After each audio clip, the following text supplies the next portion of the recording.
तो ये हम लोगों का नया चैप्टर है।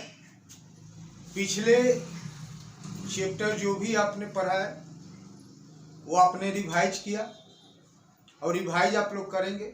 थोड़ा हम बीच में एक टेस्ट भी लेंगे, देखते हैं कि आप लोग तैयारी कर रहे हैं कि नहीं कर रहे हैं। हम तो पढ़ाते जा रहे हैं, लेकिन आपको तैयारी करना है। और पिछला जो भी टॉपिक था, जो भी कुछ थी चीज़ें थी, वो बहुत इम्पोर्टेंट थी। ठीक है, अब आगे जो भी पढ़ाई आपका होगा वो आपके नॉलेज के ख्याल से, ज्ञान के ख्याल से बहुत ही महत्वपूर्ण होगा।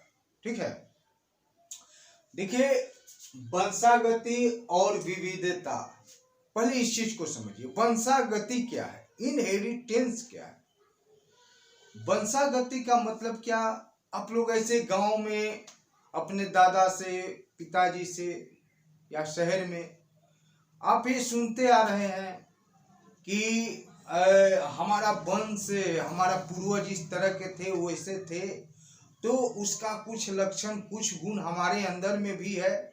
हम ऐसे परिवार से बिलोंग करते हैं, ऐसे खानदान से बिलोंग करते हैं, नहीं तो उसका कुछ गुण हमारे अंदर में होगा, कुछ लक्षण हमारे अंदर में होगा। उसी को बोलते हैं वंशागति। यानी वंश दर वंश, पीढ़ी दर पीढ़ी ये लक्षण और गुण ट्रांसफर होते हैं अगले संतान में। ठीक है, और वेरिएशन, विविधता, तो आप देखते हैं कि माता पिता से भिन्न होता है बच्चे, यानी जो संतान होती है वो माता पिता से बिल्कुल भिन्न होती है। ठीक है, तो इसको बोलते हैं विविधता यानी वेरिएशन। ये कैसे होते हैं, ये चीज को आप लोगों को पढ़ना है, समझना है। ठीक है, देखिए आज से 8,000 10,000 ईसा पूर्व, BC, बिफोर क्राइस्ट, लोगों को ये ज्ञान हो गया था कि ये विविधता का कारण लैंगिक जनन है। विविधता का कारण लैंगिक जनन है या इनहेरिटेंस का कारण भी लैंगिक जनन ही है। ये 8,000 10,000 बिफोर क्राइस्ट, BC, पहले लोगों को पता हो गया था। तो उस समय कुछ अच्छे गुणों वाले जंगली गायों को उन्होंने उसका लैंगिक जनन करा के, क्रॉस करा के पालतू बनाया। ऐसे ऐसे आज भी देखते हैं कि चलिए भाई, अच्छे नस्ल वाले गाय को, अच्छे नस्ल वाले सांड से अगर हम मैटिंग कराते हैं तो उससे जो आने वाला जो बच्चा होगा, जो बछड़ा होगा, वो मतलब अच्छे लक्षण, अच्छे गुण वाले, अच्छे नस्ल के होंगे।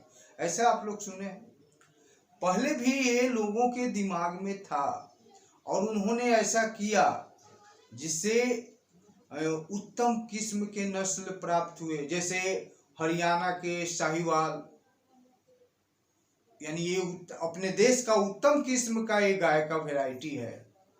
तो ऐसे उन्होंने प्राप्त किया, लेकिन वो लोग ये साइंस को, विज्ञान को उतना वो लोग नहीं समझ रहे थे, उतना उन लोगों के पास साधन नहीं था। ठीक है, उसके बाद 19वीं शताब्दी के मध्य में, यानी 1863 में, ठीक है, 1863 में ग्रेगर जॉन मेंडल एक पादरी थे। पादरी का मतलब जो चर्च में जो पूजा कराते हैं उनको पादरी कहते हैं। तो पादरी थे और उनके अगल बगल में बगीचा था। उस बगीचा में बहुत तरह के मटर के पेड़ लगाए हुए थे, मटर के पौधे लगाए हुए थे।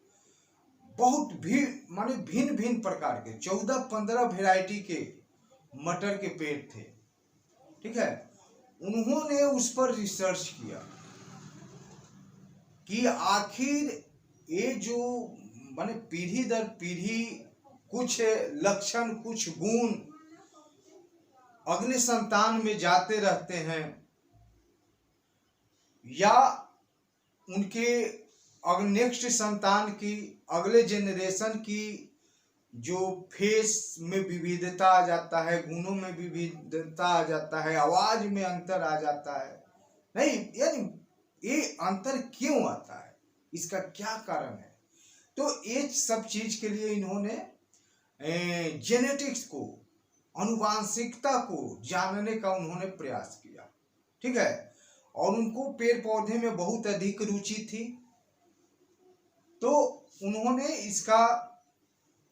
इसको जो है उन्होंने जानने का प्रयास किया कि क्या कारण है कि इस तरह का अंतर हो जाता है। ठीक है, अब चलिए इस चैप्टर से जुड़े हुए कुछ, अच्छा चलिए पहले ये देखते हैं कि मेंडल ने किस तरह के पौधे को लिया। ठीक है, मेंडल ने किस तरह के पौधे को लिया और उसने क्या किया, उस पौधों के साथ किया क्या। 7 तरह के पौधे लिए, 7 माने प्रकार के भिन्न, माने उसमें 7 जोड़ा जो कि दोनों एक दूसरे से डिफरेंस थे, तो 7 जोड़ा पौधा को लिया।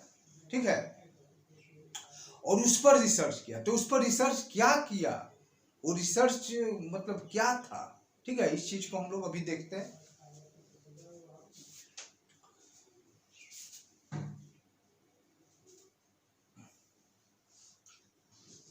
अठारह सौ 56 से 1863, नहीं यानी 7 साल मेंडल ने रिसर्च किया मटर के पौधा पर। ग्रेगर जॉन मेंडल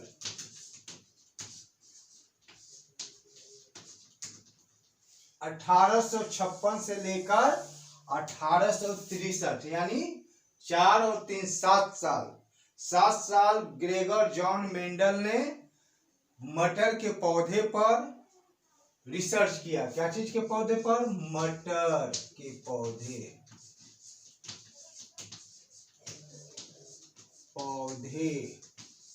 इसका वैज्ञानिक नाम है पीसम सटिवम।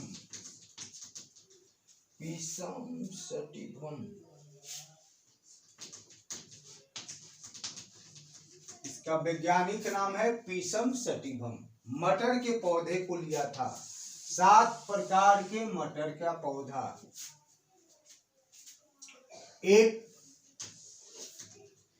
एक में बीज का प्रकार, बीज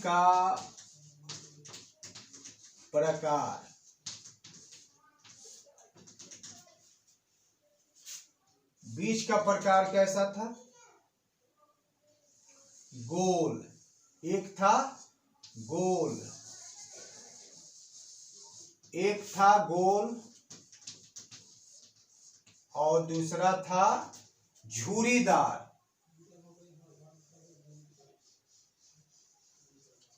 झुर्रीदार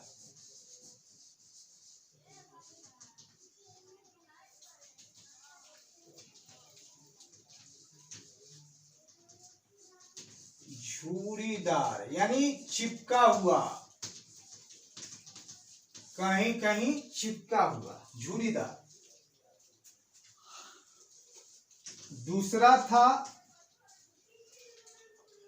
बीज का रंग,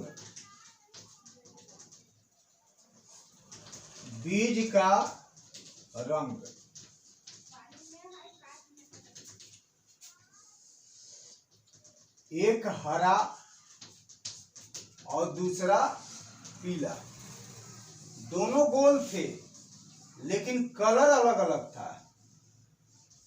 दोनों बीज गोल थे, दोनों राउंड थे गोल, लेकिन कलर अलग अलग था। एक पीला था।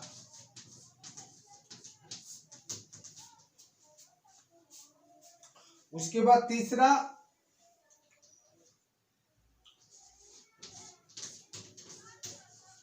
फूल का रंग। फूल का रंग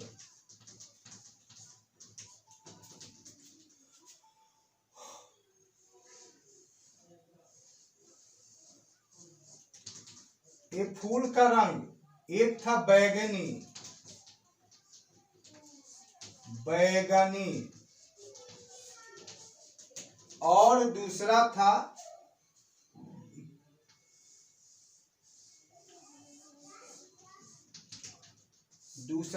सफेद, व्हाइट।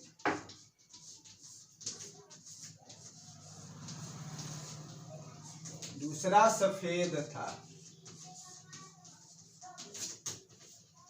एक बैगनी कलर का था, दूसरा सफेद कलर का था।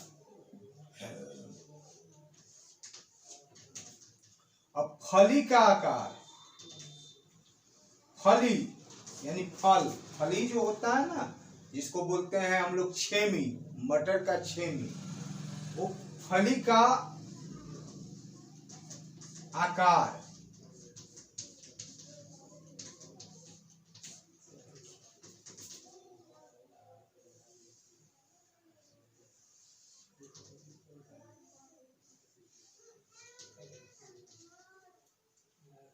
फली का आकार एक फूला हुआ, फूला हुआ, और दूसरा था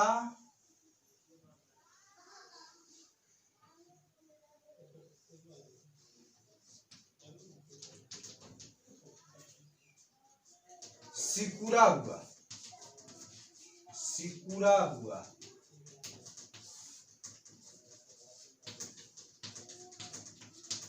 एक फूला हुआ और दूसरा सिकुड़ा हुआ।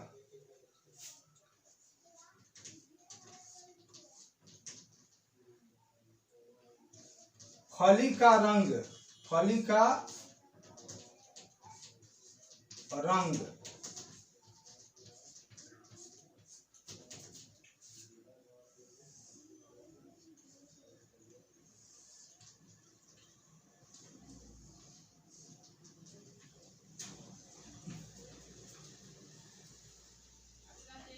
एक हरा,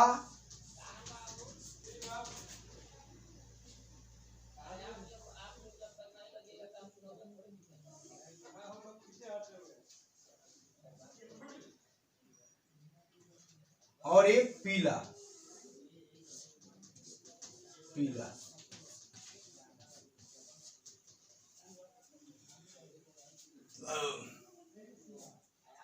छौ में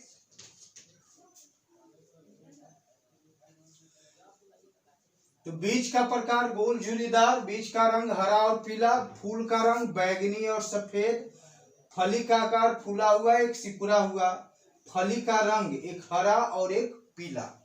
ठीक है। फिर दो को ऊपर हम बनाते हैं।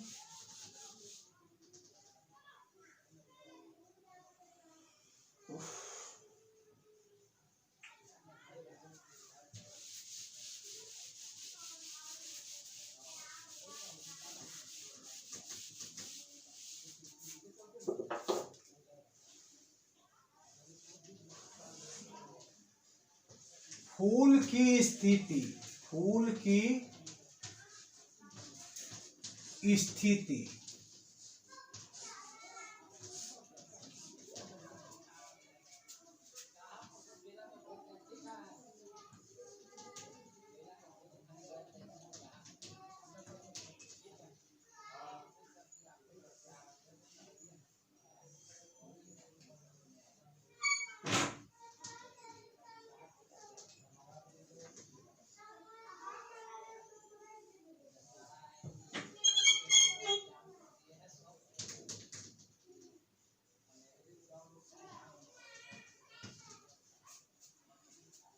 ए अक्षीय, अक्षीय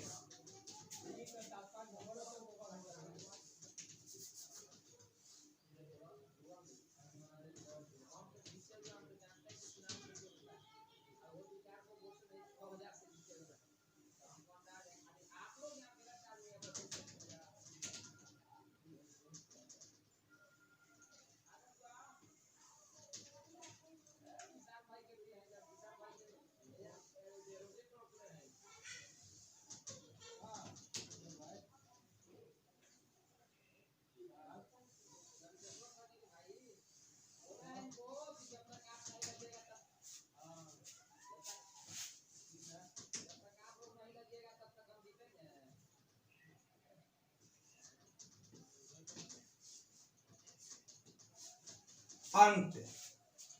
देखिए अक्षीय और अंत कैसे है।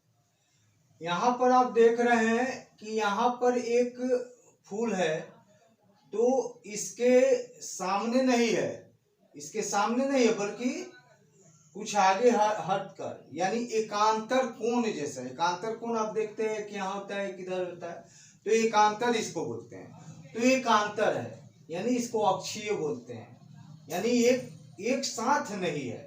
और यहाँ पर देख रहे हैं कि एक साथ है, एक साथ है, तो इसको अंत्य बोलते हैं।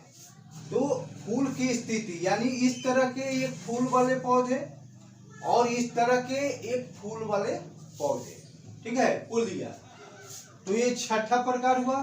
सातवां हुआ कि पौधे का आकार, तने की ऊंचाई, तने की ऊंचाई, तने की ऊंचाई। तने की ऊंचाई का मतलब क्या, एक बड़ा फल वाला, एक बड़ा पेड़ यानी लंबा, और दूसरा बौना, दूसरा बौना।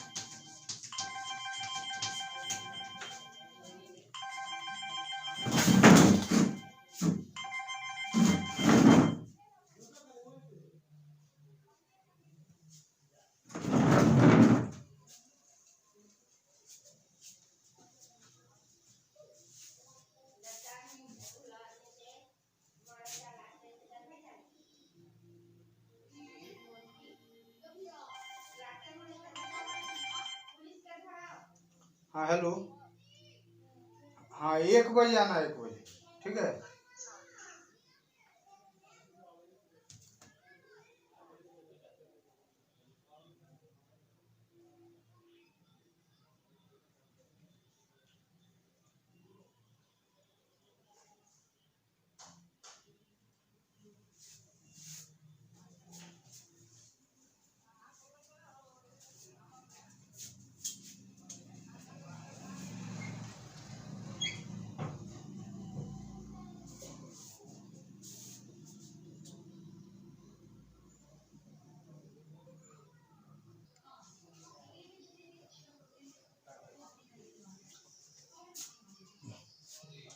तो ये 7 प्रकार के पौधे को मेंडल ने लिया।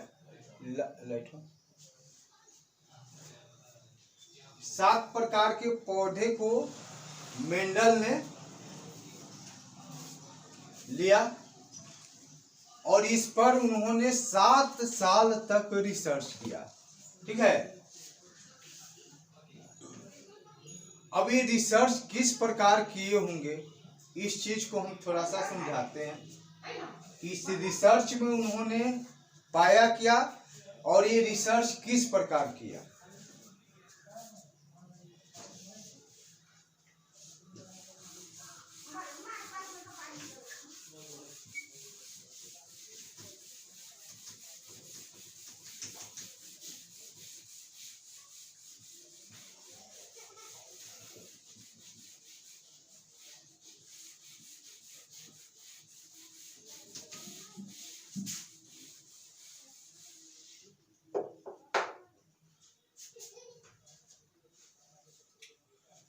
देखिए आप लोग पिछला चैप्टर में आप लोगों ने पढ़ा है कि किसी भी फूल किसी भी लैंगिक जनन करने वाले पौधे में सबसे पहले फूल आता है, और फूल में ही नर और मादा जनन अंग होते हैं।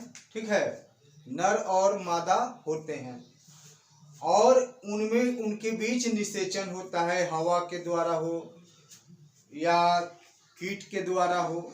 ठीक है, तो कोई न किसी माध्यम से उसके बीच में निषेचन होता है।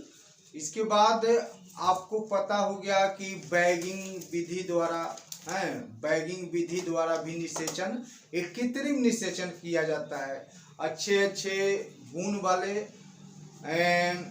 पराग को लेकर, ठीक है, और वर्तिकाग्र पर छिटा जाता है। तो इस तरह बैगिंग विधि के द्वारा निषेचन होता है।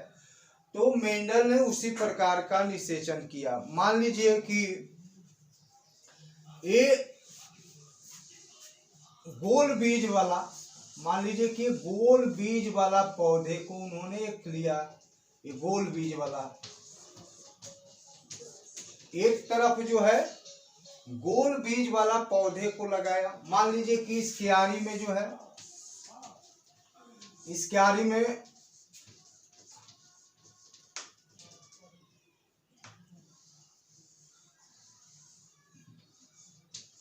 ये गोल बीज वाले पौधे लगे। दूसरे क्यारी में जो है झुरीदार बीज वाला, ये झुरीदार बीज वाले, झुरीदार बीज को बो दिया गया।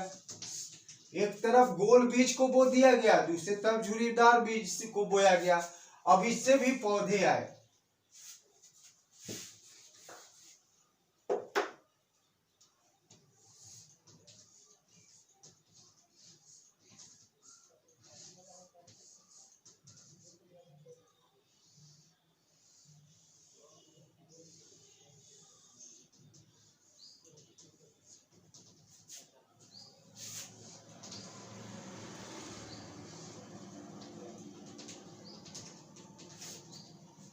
ये फूल हो गए। तो ये गोल बीज को इसमें बोल दिया गया और झुरीदार बीज को इसमें बोया गया। दोनों से पौधे हुए।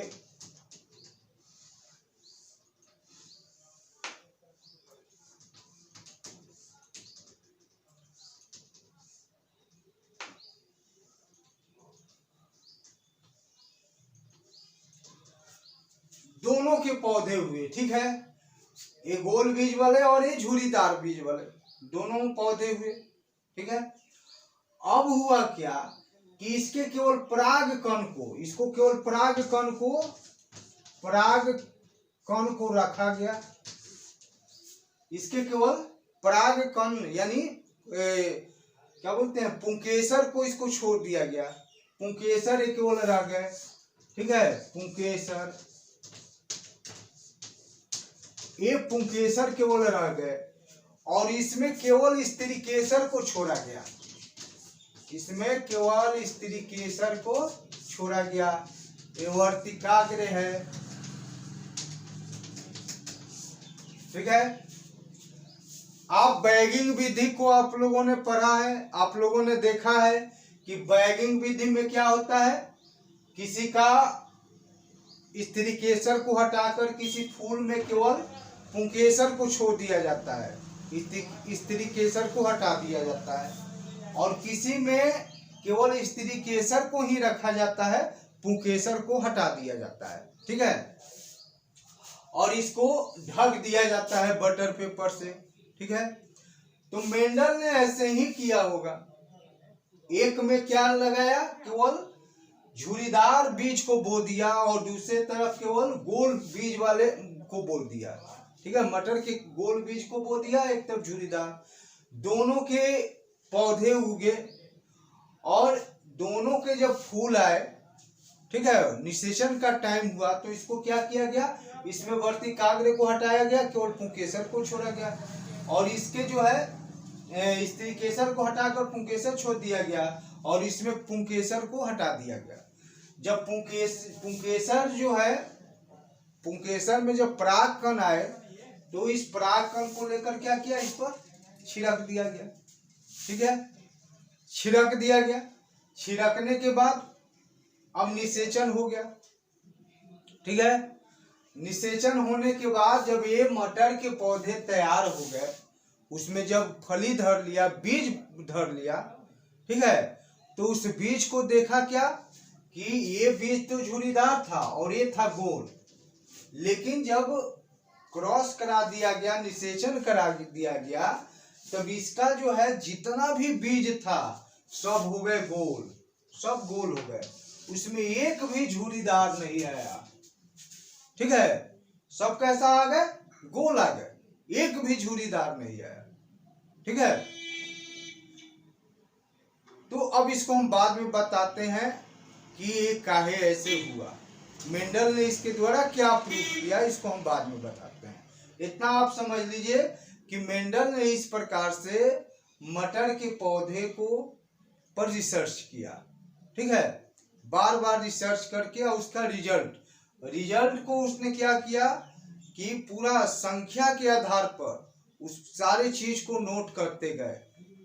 जितने भी उसका रिसर्च हुआ सबको उसने नोट किया। ठीक है, तो इस प्रकार उन्होंने रिसर्च किया। और अब समझ में आया, गोल बीज वाला को एक साइड में बो दिया गया और झुर्रीदार को एक साइड में बो दिया गया। जब दोनों के फूल आए तो इसके वर्तिकाग्र यानी स्त्रीकेसर को हटा दिया गया, केवल पुंकेसर को छोड़ा गया, और इसके केवल स्त्रीकेसर को रखा गया, पुंकेसर को हटा दिया गया। जब परागकण आया तो इस पर झाड़ कर, ठीक है, निषेचन कराया गया। और निषेचन करने के बाद जब फल तैयार हो गए, जब बीज तैयार हुए, और जब बीज को देखा गया तो सब क्या थे, सारा के सारा गोल थे, एक भी झुर्रीदार बीज नहीं था, सिकुड़ा हुआ बीज नहीं था। ठीक है, तो इसको बाद में हम रखते हैं कि क्यों ऐसा हुआ। ठीक है,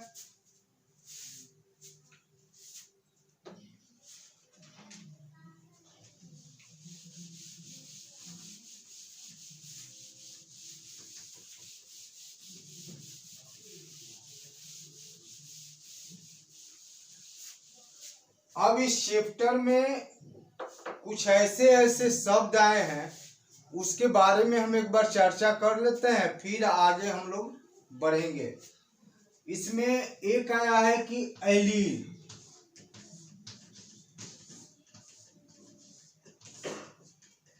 ये एलील क्या होता है, ये एलील क्या होता है? ये एलील जो है, सबसे पहले इसको पढ़ने के लिए, इसको बताने के लिए हम थोड़ा सा पीछे चलते हैं। जीन क्या होता है? जीन क्या होता है? तो जीन डीएनए के क्रियात्मक खंड को जीन कहते हैं। ठीक है, ये आप लोगों ने पहले बताया था। जीन को के बारे में डीपली आप लोग नेक्स्ट चैप्टर में पढ़िएगा, लेकिन चलिए इतना ही से शुरू करते हैं कि जीन डीएनए के क्रियात्मक खंड है। ठीक है, इसका एक सेगमेंट है, डीएनए का एक सेगमेंट को हम लोग जीन बोलते हैं। और जीन जो है एक प्रॉपर चीज को ही, एक खास चीज को ही, लक्षण को ही प्रकट करता है। एक खास, एक स्पेशल, एक प्रॉपर कैरेक्टर को ही जीन जो है शो करता है या उसके लिए कोड करता है। ठीक है, ये आप लोग आगे चैप्टर में खूब डीपली पढ़िएगा। तो जीन कहाँ रहेगा भैया? तो जीन डीएनए पर रहता है। मान लो कि सबसे पहले डीएनए कहाँ होता है, तो डीएनए से जो है क्रोमोसोम बनता है। चलिए मान लो कि ये क्रोमोसोम है, एक क्रोमोसोम है, और ये जो है डीएनए है। डीएनए हमेशा डबल स्ट्रैंड का होता है, ये डीएनए है।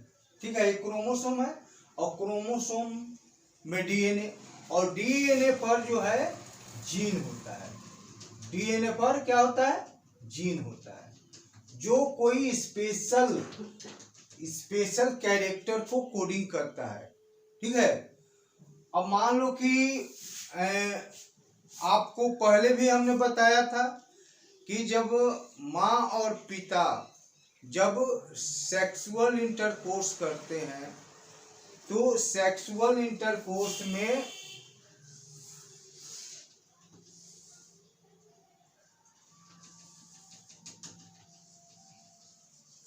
माँ और पिता सेक्सुअल इंटरकोर्स आते हैं, तो मान लो ये फादर साइड का है और मैं मदर साइड का, तो फादर साइड से एक ही डीएनए आता है यानी स्पर्म आता है, और मदर साइड से एग आता है।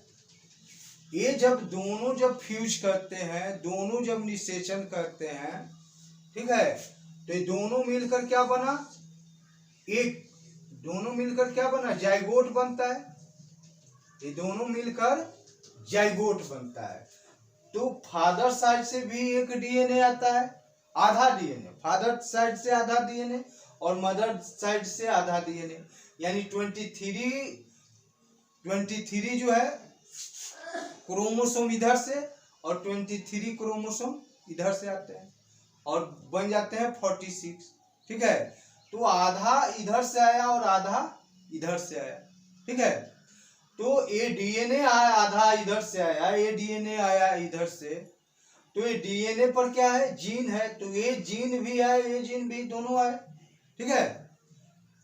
तो इस जीन को जो है, ये डीएनए पर क्या जुड़ा है, जीन है।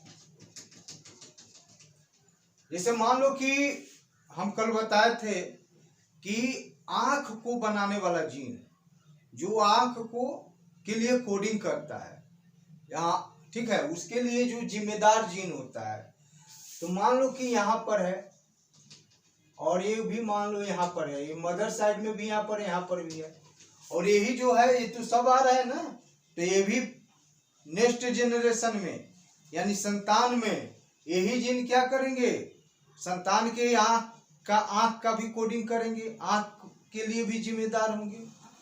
ठीक है। तो आप देखते हैं कि माँ का आंख अगर काला है, फादर का आंख अगर भूरा है, तो संतान में या तो काला या भूरा होगा, दोनों में से कोई एक होगा ना।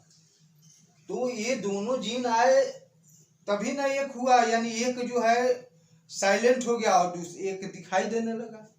ठीक है। यही चीज को ये मेंडल ने समझाया और मेंडल ने इसको प्रूव किया कि मान लो कि फादर का जो है, फादर का ब्राउन आई है, मान लो फादर का ब्राउन आई है और मदर का जो है ब्लैक आई है, ब्लैक आई है। ठीक है। अब संतान को जो है, अब संतान को कौन सा आई हुआ, ठीक है, तो संतान में मान लो कि ब्लैक हो रहा है, तो क्या हुआ भैया कि माँ का जो जीन है वही यहाँ दिखाई दिया, ये जीन वहां पर साइलेंट हो गया। क्यों साइलेंट हो गया, अब आगे हम आपको बताएंगे, अभी समझ लीजिए कि ये चीज हुआ। तो माँ का आंख के जीन, आंख के लिए जो जीन जिम्मेदार था वहां यहाँ दिखाई देने लगा। पिता के जो आंख के लिए जो जीन जिम्मेदार था, ठीक है, वो यहाँ पर नहीं प्रदर्शित हुआ, नहीं दिखाई दिया, यानी छुप गया, गौण रह गया। जैसे अभी इसके पहले हमने दिखाया था कि गोल का जब गोल मटर के पौधे का, गोल बीज वाले मटर के पौधे का जब परागकण को झुर्रीदार बीज वाले मटर के पौधे पर छिड़क दिया गया और उससे जो बीज उत्पन्न हुआ तो सारे के सारे गोल हुए, झुर्रीदार एक भी नहीं हुए। इसका मतलब क्या हुआ कि एक गोल मटर के पौधे का जो जीन था वही उस पर प्रभावी हुआ, डोमिनेंट हुआ। ठीक है। और वही दिखाई दिया। और झुर्रीदार बीज वाले पौधे झुरीदार बीज गौण रह गए, यानी उसके लिए जो जीन था, वो झुरीदार को जो जीन कोडिंग कर रहा था, जिम्मेदार था उसके लिए, वो वहां पर अपना कैरेक्टर को नहीं दिखा पाया, यानी गौण रह गया। ठीक है, वहां पर वो गौण हो गया, वो रिफ्रेश हो गया, अप्रभावी हो गया। ठीक है, चलिए, तो इस जीन को ही अलील नाम दिया। इस जीन को ही मेंडल ने क्या नाम दिया? अलील, एलील। इस जीन को ही मेंडल ने एलील नाम दिया, क्योंकि उस समय जीन के बारे में कोई जानकारी नहीं थी, मेडिकल साइंस डेवलप नहीं था, साइंस उतना डेवलप नहीं था, इसलिए उस बाद में उस चीज को जीन नाम दिया गया। लेकिन मेंडल को ऐसा लगा कि दोनों तरफ से लैंगिक जनन में, सेक्सुअल रिप्रोडक्शन में, यानी दोनों तरफ से, मदर साइड से और फादर, मदर और फादर दोनों साइड से कुछ ऐसे चीज हैं जो आते हैं और वही वेरिएशन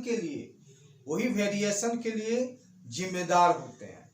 ठीक है, तो उस चीज को उन्होंने नाम दिया अलील। क्या दिया नाम? अलील। कि मदर साइड से भी अलील आता है और फादर साइड से, यानी गोल मटर के पौधे के तरफ से भी अलील आया और झुरीदार पौधे के तरफ से भी एलील आया, और दोनों एलील में एक एलील जो है साइलेंट हो गया और दूसरा एलील का लक्षण दिखाई देने लगा। दूसरा एलील जो है अपना कैरेक्टर शो किया, जैसे गोल और झुरीदार में, यानी गोल के तरफ से भी एक एलील आया और झुरीदार के तरफ से भी एक आया, और दोनों जो है क्रॉस हुआ, उससे जो नया संतान उत्पन्न हुआ, नया बीज बना, तो वो गोल ही था, झुरीदार नहीं था। यानी गोल वाला एलील जो है उस पर क्या हुआ? प्रभावी हुआ। ठीक है, डोमिनेंट हो गया, और वही एलील जो है दिखाई देने लगा, और झुरीदार वाला एलील जो है साइलेंट हो गया, उसका प्रभाव नहीं दिखाई दिया। ठीक है, इसी चीज को उन्होंने सिद्ध किया, और अब समझ में आया कि माता और पिता से आने वाले चीज क्या होते हैं? जीन होते हैं, जो डीएनए पर स्थित होते हैं, और वही जीन कोई भी लक्षण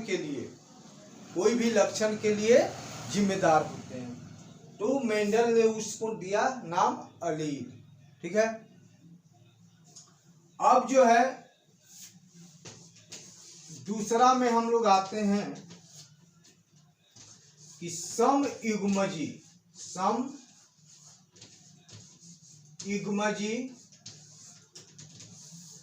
ये समयुग्मजी क्या होता है?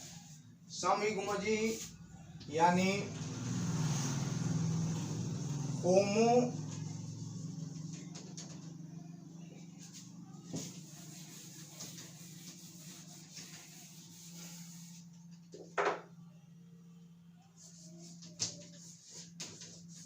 होमोजाइगस। ये समयुग्मजी क्या होता है? ये समयुग्मजी का मतलब होता है कि यहाँ पर देख लीजिए, अगर यहाँ मदर साइड के पर यहाँ पर अगर जीन आँख को के कैरेक्टर को दिखाने वाला, या आँख के लिए, काला आँख के लिए जो यहाँ पर जीन उपस्थित है, ठीक इसी के सामने, इसी जगह पर पिता का भी क्या है? ये ब्लैक आई वाला जीन स्थित है। दोनों का जो है एक ही जगह है। ठीक है, दोनों एक ही जगह पर स्थित है। ठीक है, दोनों का जो जगह है, लोकस जो है दोनों का, वो सेम है। यहाँ भी, यहाँ जहाँ जिस डीएनए पर फादर साइड में ब्लैक आई के लिए जिम्मेदार जीन है, ठीक उसी जगह पर ब्लैक आई के लिए जिम्मेदार कौन है? मदर साइड में है, तो ये दोनों एक ही लोकस पर और एक ही चीज को यानी ब्लैक आई को कोडिंग करने वाले जीन हैं, दोनों एक ही जगह पर स्थित हैं, तो इसको बोला जाता है समयुग्मजी। क्या? होमोजाइगस। समयुग्मजी बोलेंगे यानी होमोजाइगस। अगर ठीक है, तो ये समझ में आया कि दोनों ये इस जगह पर भी ठीक इसी के ये इसके डीएनए के जिस जगह पर ब्लैक आई के लिए जिम्मेदार जीन है, माता के भी सेम उसी लोकस पर ब्लैक आई के लिए, ब्लैक आई के कैरेक्टर के लिए जिम्मेदार जीन ये है, तो इसको बोला जाता है समयुग्मजी यानी होमोजाइगस। तो होमोजाइगस यहाँ जीन है, लेकिन मेंडल के भाषा में उस जीन को बोलते हैं अलील, एलील। ठीक है, तो जीन को ही मेंडल ने एलील नाम दिया था। ठीक है, तो ये समझ लीजिए समयुग्मजी यानी होमोजाइगस क्या है। ठीक है, अब एक चीज है विषम युग्मजी यानी हेट्रोजाइगस।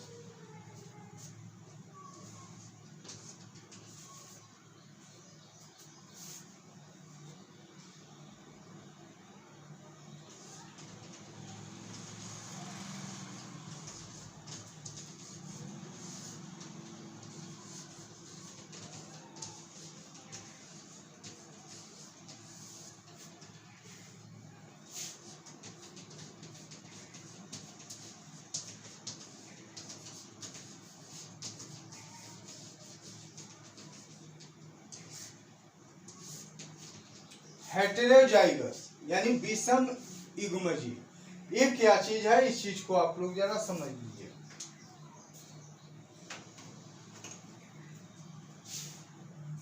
मान लो कि इस जगह पर माता का ब्लैक आई के लिए जीन जिम्मेदार है, या यहाँ पर इस लोकस पर है, तो ठीक इसी लोकस पर फादर में ब्राउन आई के लिए, ब्राउन आई के लिए, ब्राउन आई के कैरेक्टर के लिए जो जिम्मेदार जीन है वो इसी लोकस पर यहाँ पर स्थित है।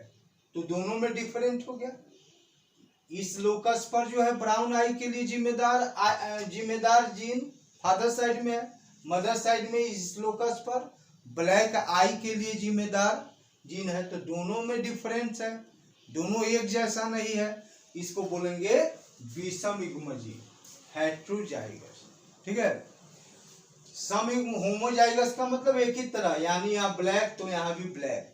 ठीक है, हेट्रोजाइगस का मतलब डिफरेंट हो गया। इस लोकस पर यहाँ ब्लैक आई के लिए कोडिंग करने वाला जीन है, तो यहाँ पर जो है ब्राउन आई को कोडिंग करने वाला जीन है, तो वो हो गया हेट्रोजाइगस, हेटेरोजाइगस। ठीक है, यानी विषम युग्मजी। अब समयुग्मजी और विषम युग्मजी यानी होमोजाइगस और हेट्रोजाइगस, ये आपको समझ में आया। चलिए आगे थोड़ा सा देखते हैं। और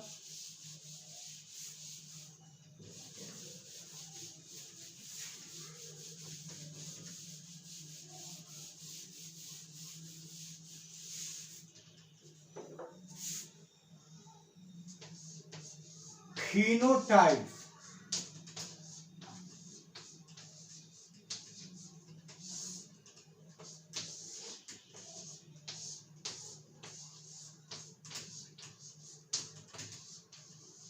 जीनोटाइप। फिनोटाइप और जीनोटाइप क्या होता है?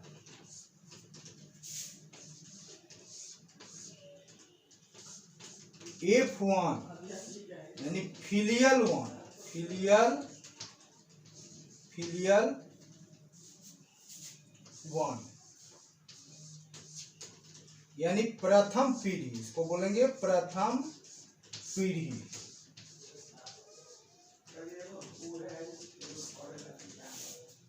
ये फिनोटाइप और जीनोटाइप क्या हो गए? देखिए, ये ब्राउन आई है फादर की और मदर का है ब्लैक आई।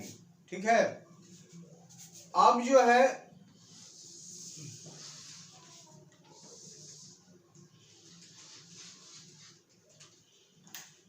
अब संतान के हो गए, ये हो गया उसका संतान यानी ऑफ स्प्रिंग, ऑफ स्प्रिंग संतान। इसके हो गए ब्लैक आई,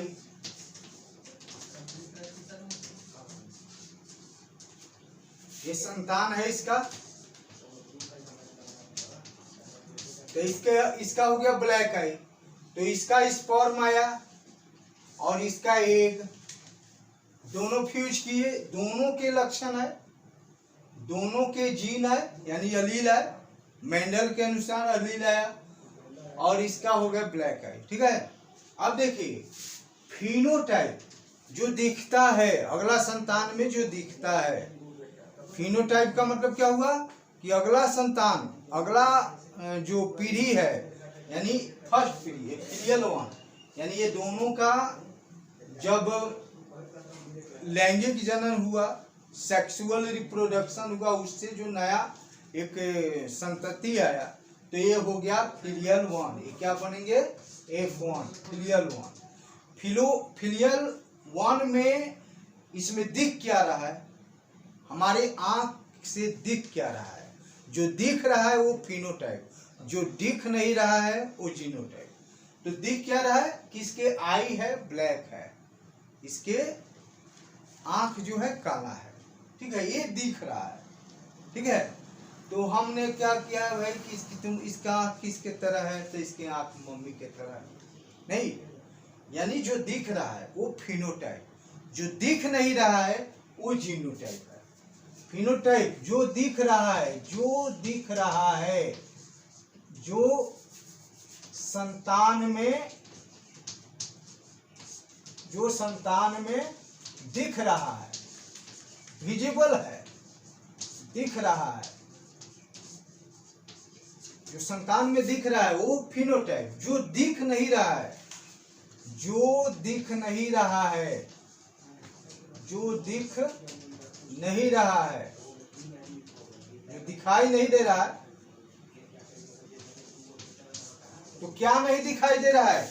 ये जीन नहीं दिखाई दे रहा है कि फादर के में और मदर में किस किस प्रकार का जीन है, ये नहीं दिखाई दे रहा है। तो नहीं दिखाई दे रहा है वो जीनोटाइप, और जो दिख रहा है वो फिनोटाइप। तो ये जो हो गया क्या हो गया? ये फिनोटाइप हो गया, और ये जो जीन हो गए वो जीनोटाइप हो गया। ठीक है, तो हम लोग यहाँ तक समझ में आप लोगों का आ गया।